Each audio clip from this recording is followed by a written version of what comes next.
जैसे किसान फसल तैयार करके और गेहूं को निकाल के अपने मकान में डाल देता है, गेहूं के ठेके भर लेता है, और यदि वो किसान अगले सीजन में फिर से फसल नहीं बोता है, तो जो पहले उस सीजन में गेहूं जोड़कर जो रखी हुई थी, एकत्रित की हुई थी, वो हो सकता है उसके 2 वर्ष भी काम निकाल के खाने पीने का, हो सकता है वो 3 साल भी काम चला दे।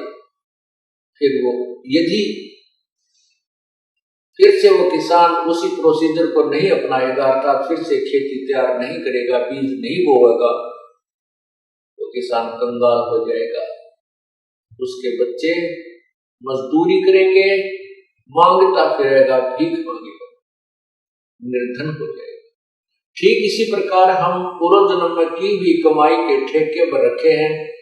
उनमें से हमें मनुष्य शरीर मिला है। इस मनुष्य शरीर में जो हमें प्राप्त है, आज हम उसको ठाठ से खा रहे हैं। कोई गुटकी लगा रहा है, कोई सुल्फा पी रहा है, कोई अफीम खा रहा है, कोई शराब पी रहा है, कोई सिनेमा देखा है कि तो बकवाद गढ़ते हैं, परमात्मा से नहीं डरते हैं, परमात्मा को याद नहीं करते हैं, और करते हैं तो फॉर्मलिटी ही करते हैं, शास्त्र अनुकूल साधना नहीं करते, तो उनका जीवन व्यर्थ हो रहा है। एक भक्त कह रहा था, उसने उपदेश नहीं लिया था,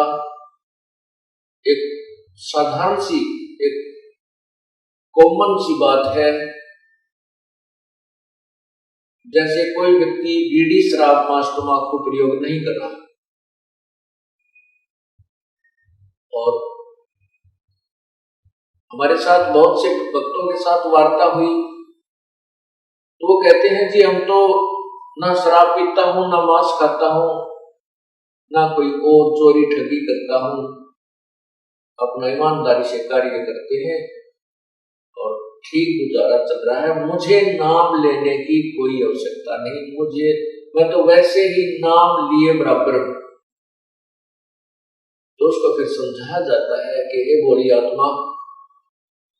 जो अवगुण आप नहीं कर रही, ये तो मनुष्य जीवन का प्रथम कर्तव्य है,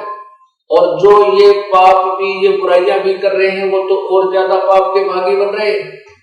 आप केवल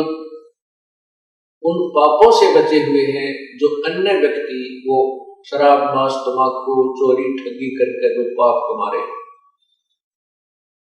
लेकिन जीवन आपका भी इनकम्प्लीट है। मनुष्य जीवन का कर्तव्य आपका पूर्ण नहीं है। जैसे 1 एकड़ जमीन में घास फूस, झाड़, बोझड़े, कांटेदार झाड़ियां खड़ी है, और उसके साथ वाले एकड़ में, साथ वाले किले में, खेत में किसान ने खूब अच्छी तरह संभाल रखा है, उसमें कोई झाड़ नहीं, कोई कांटेदार झाड़ी नहीं, और बिल्कुल बोने योग्य करके छोड़ दिया,